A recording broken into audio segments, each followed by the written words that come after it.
I want to welcome you back to Dream Chasers Radio with me, your host, Yaya Diamond. Man, I got something for you. Have you been trying to change your life? Are you kind of like down and out, like in the dumps, like feeling like, ugh?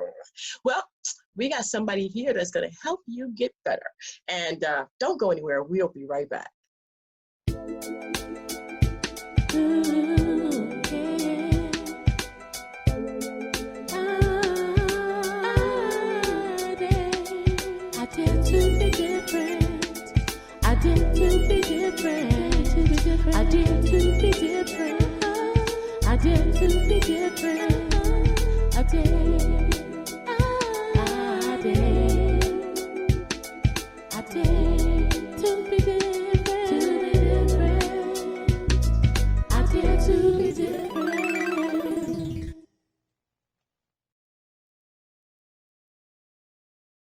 Welcome back to the show. Oh my gosh, you can get us on iTunes, Google Play, Stitcher, Spreaker, Spotify, TuneIn, Deezer, YouTube. Please subscribe to the YouTube.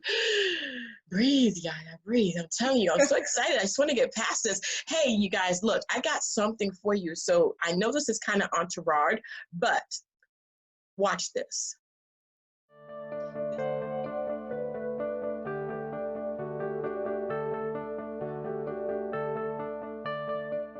There's a reason why you're where you are. There's a reason why you're doing what you're doing. There's a reason why you feel the way you do. You may not know what those reasons are, but it's important that you find out, because if you don't, you'll be trapped in this cycle that you're wanting to break. We all want to be set free by the truth, but before that can happen, we have to identify the lies that holds us hostage. Are you ready?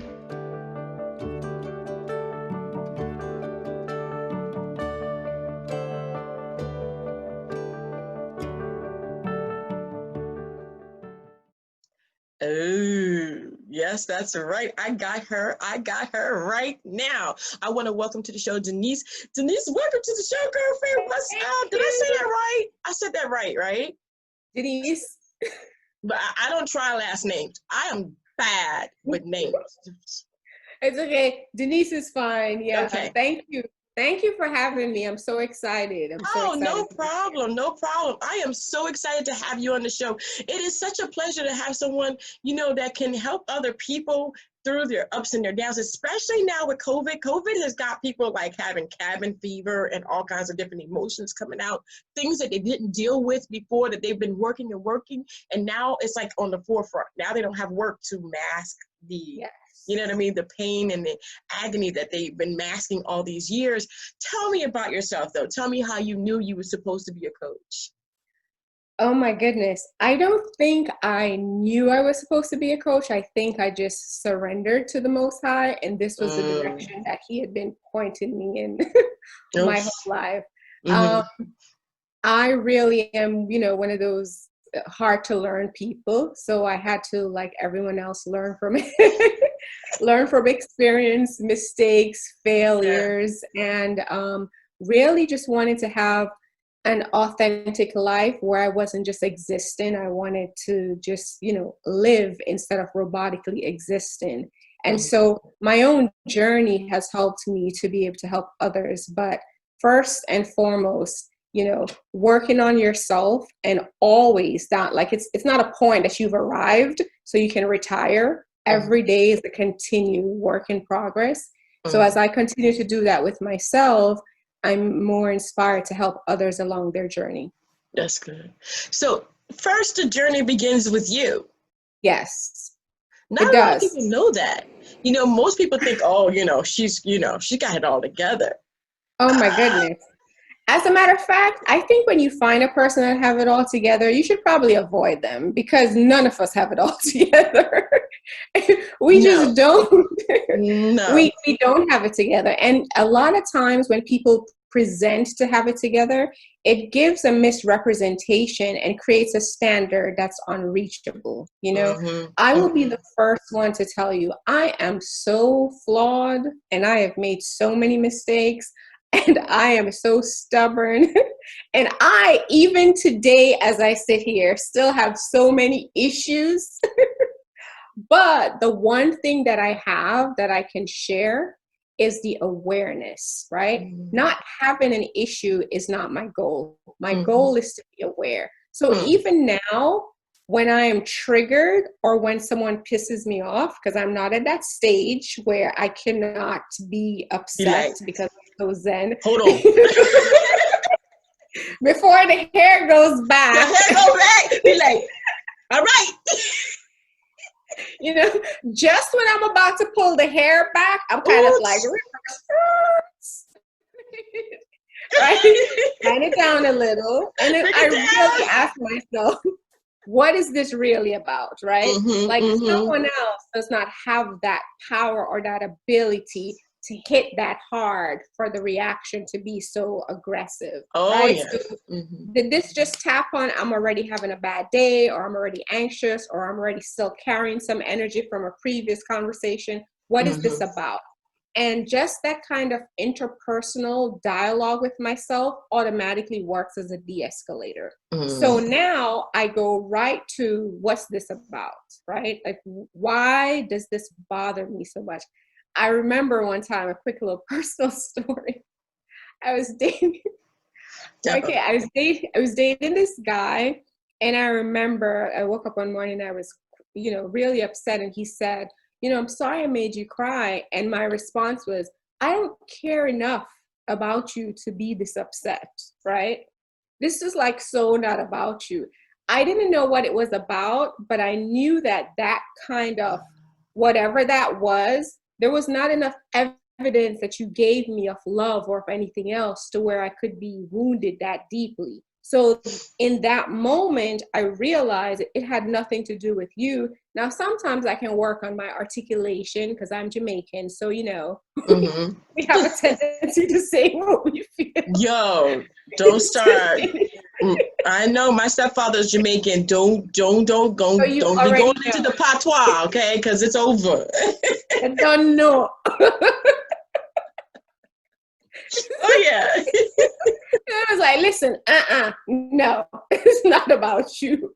Let me have my own therapy moment here, So awareness is so important, and we have tried so hard to be not aware or to avoid the awareness of what really like affects us at the core, what makes us feel uncomfortable, what makes us feel vulnerable. And COVID is like, not today. You're gonna have to kind of deal, So it's one of those things you live and you learn, and every day I'm alive, I'm still learning. With COVID, it's have you seen any uptick in cases where people are actually, like I said before, the things that they were putting to the side because they could mask it with their jobs and being busy and their kids and all this stuff, but now people are home. Do you see an uptick in talking with people more about things that they probably didn't realize still bothered them? Absolutely. I would say that's probably one of the issues that's on the forefront when I'm doing life coaching. It's like people wake up and they're just like, what am I doing? What is this all for? What have I been working on? I've been going to this job for X amount of years, but that's not even really what I want to do. It's really forcing them to think. And in society, we have so much, like you mentioned earlier, to keep us busy and distracted and work and everything else. And this is really forcing people to really examine purpose more. I think this is one of the things from career or relationships. It's all kind of tying to purpose. And, in a pandemic, there's nothing good usually that comes out of it. But one of the things that I am seeing is it's forcing people to examine their goal, their authenticity, and really question whose life have I been living? Right. And that's I think one of the big one. Is this my life? Am I being who I wanted to be when I grew up? We always said that as children. When I grew up, I want to be this. How far am I even being from that person, from their dream? So yeah, I've definitely seen an increase with dealing with issues like that. That's amazing. I think that we all need to deal with who we are, really, truly. You know, when we were kids, we had this vivid imagination of, you know, Yeah. I want to be a firefighter, or I want to Yeah. be a star, or I want to be this. Yeah. And then we gave it up and we followed other people's dreams and we became their vehicle by which made them rich and kept us poor. I think during this whole COVID thing, we're actually going back to what really makes us happy. Have you seen that too? I've definitely seen that. I think one of the things that I find I'm having conversations with people is first the awareness that they're not happy, right? Because we live in a social media society, so you have to Mhm. just take a picture and post, you know, a few happy pictures, and people really believe that you're living this happy life and things are Right. going great. And you can put that presentation on for a long time, but people are really starting to question the authenticity of the Mhm. projected version of themselves, which I like to Right. call an aversion. You know, their Mhm. representative, and Mhm. they're really kind of putting the representative aside and really wanting to have those conversations again with that inner child, have those Mhm. conversations again with that, you know, inner narrative that they have to really kind of replace. And I'm definitely seeing an increasing amount of people more willing to examine themselves a little bit more in depth Mhm. than they would be on a day-to-day when they had all the distractions you mentioned earlier. Wow. Yeah, distractions are really good because it keeps us ignorant. Yes.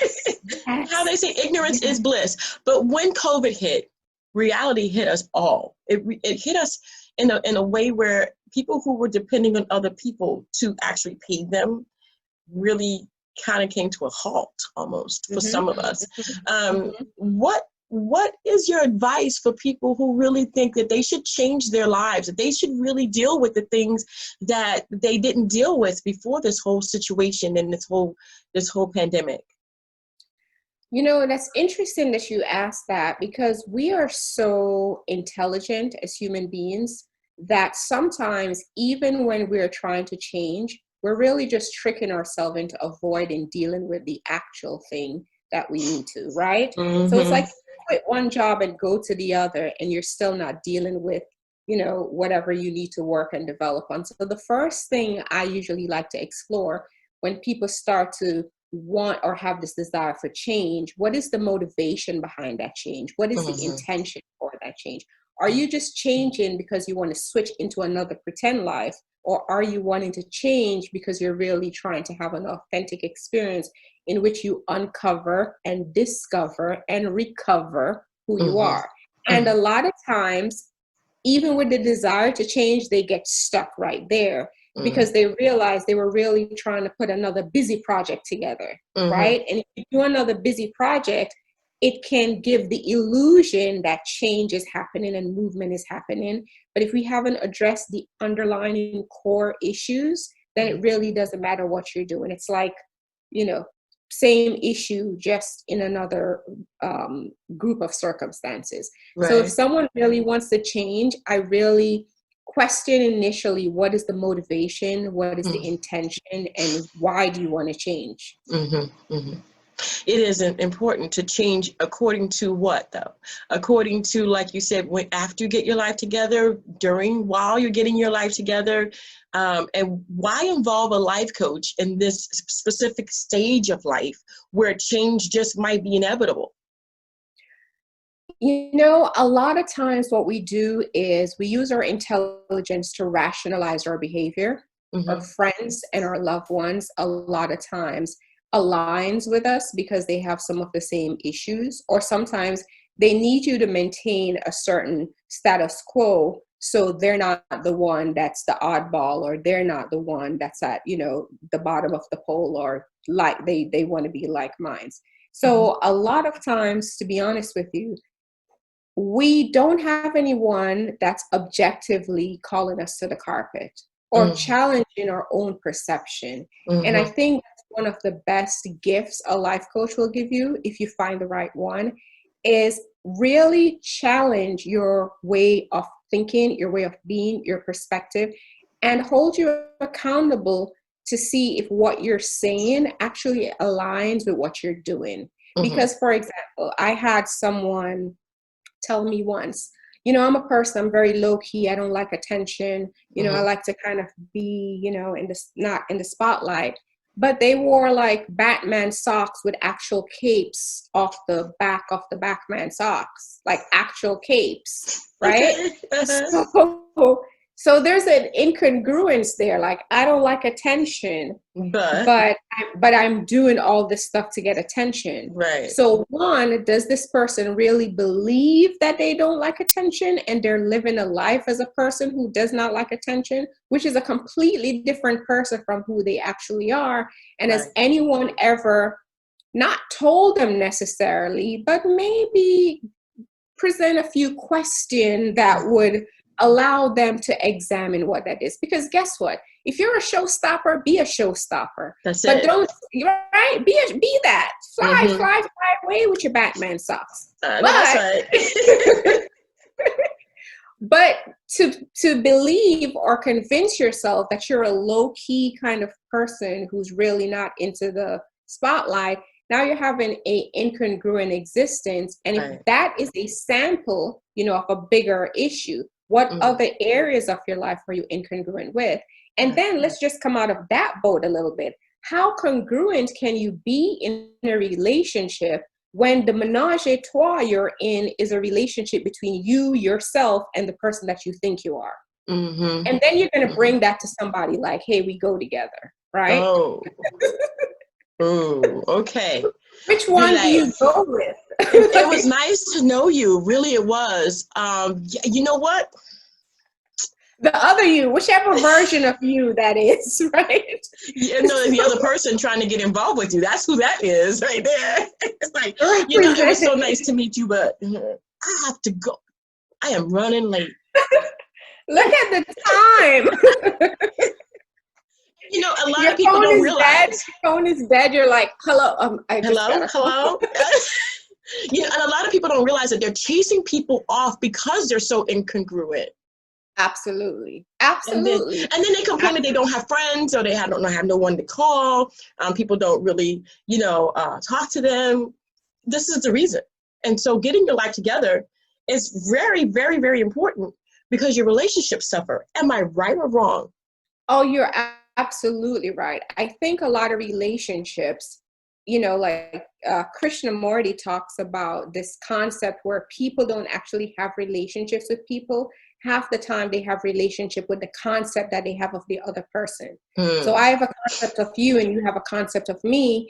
And we're basically, you know, those concepts are kind of like exchanging information and communication. And I think a challenge, and really it's the age of like, you know, woke, like they say, is really to get close enough to where you can have a relationship with that person, whoever they are, their authentic self. And you can make a decision if you want to deal with those issues. But for someone to suppress, hide, lie, deny, be unaware that those issues exist, and then bring that into a marriage or bring that into a relationship, it's selfish. It's unfair to the other person. It's unfair to you. You know, people end up getting hurt. And so the best gift you can give someone, honestly, is the authentic version of yourself. Right. And I think life coaching, counseling, you know, really good, healthy surrounding people can help you with that. You don't have to go to a life coach. I think everyone who is navigating life and really doing the work and not hiding out into, you know, something is in itself a life coach. For me, doing this, I was going the route of being a traditional therapist. And so I have a master's in counseling, which is what a mental health counselor does. But I really found that I wanted to exist in a space where I can operate a little bit more in the real, you know, with a client. And sometimes that means we're not a match, you know. Sometimes it means that, because I also have to protect my energy and my space. And, you know, people, energies, you know how that goes. Yes. We good. We know. But if you're at a place where you're trying to, you know, kind of identify some patterns, or sometimes I hear people say, I don't know why I keep doing the same thing. You know, or they're dating a different person, but it's really the same person. as if Yeah. the spirit gets left out of the X's and went into the currents, right? And so there are some things that's happening at the core of who you are that predispositions you to make certain choices that you're not aware. And as long as you're not aware of that, then you can't break that cycle. As long as you're not aware of that pattern, because people study you more than you study yourself. You can be with a man and he will know what triggers you more than you admit that that triggers you, right? You'll say, oh, that doesn't bother me. You'll say that, but he'll know, oh, watch me get under her skin, right? Or a woman, let me not, people think I'm male. Hey, keep it real. Or a woman, you know.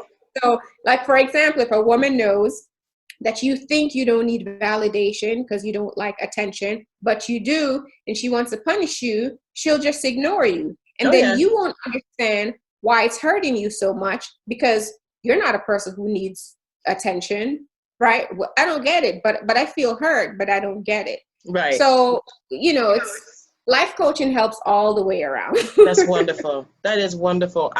You know, especially now when we're, like you said, you know, there's a lot of different changes going on. A lot of people are going through different ups and downs, and things that we used to hide, we can no longer hide. We can no longer put to the side. We have to deal with these issues. And I want to thank you, Denise, for being on the show. Where can people reach you? Okay, so you can go to my website. It's www.iamdenise.com, and basically all my social media and contact information is there. That's www.iamdenise, Denise, just spelled the plain, regular way. No special ways of spelling Denise with a C or anything like that? Not with a Z, not Denise, just Denise. IamDenise.com. And we will have that information in the description box below, and right underneath her, you will always be seeing that. During the entire interview, you've seen it, so you know where to go. You know, Denise, let me ask you a question. There are a lot of people that want to get into being a life coach. They feel that that's their calling. What do you suggest that they do? Should they go to college? Should they take up a psych class? I mean, what do you suggest they do before they actually jump in to helping other people? I would say two things. The first thing is, if you're trying to become a life coach or a counselor or a therapist, and the reason you want to do it is because you want to give advice, then don't do it. Because that has to do with something else. It has to do with you wanting to be on a soapbox, which is an indicator of an issue that you may be having that we may need to deal with. And the second thing I would say is, honestly, work on yourself. When you work on yourself and you really do the work, and you're really doing the work, and you deal with your own shame and your own guilt and your own self-loathing or your own abandonment issues, that is the best education and life lesson you can transform to another human being. And that is regardless of a formal education, because real recognize real, and what this world needs more than another degree is authenticity and shared experiences, that someone says, I understand how you feel because I've been through that, and I'm telling you that when I was going through it, I felt ashamed, I felt embarrassed, I felt like this was it, so I understand how you feel, and this is how you can kind of move forward. So really work on yourself first, consult with your creator, whoever you believe is your creator, and ask for direction if this is the way you should go. Because sometimes we want to be something, and that's not what our purpose is. So work on yourself, consult with your creator, and if you become a therapist or a life coach, let it be about the client and not about you. Awesome. Denise, thank you so much for being on the show, girlfriend. I had such a wonderful time, and all the questions I had, girl, you answered them on point. You go, girl. I didn't have to pull my hair back. Thank you so much. You're like, oh my gosh, you're so fun to like talk to. I forgot I was doing the interview like half of the time. Girlfriend, it's just you and me right here. We're just right us. here. And I don't know how many subscribers, like over 100,000. Okay, just us and all of them. Just us. Denise, Denise, thank you so much. And you guys, thank you so much for tuning in. And again, all the information is going to be in the description box below. All you have to do is just go ahead and click on it. It'll take you straight there. And also, if you're watching on Vimeo, right in this corner right here, you'll see the logo right here. Click on that. That'll also take you straight to the page. So that way you don't have to worry about putting it in your browser. I want to thank you guys so very much for tuning in. And don't forget to always, forever, dare to be different. See you later.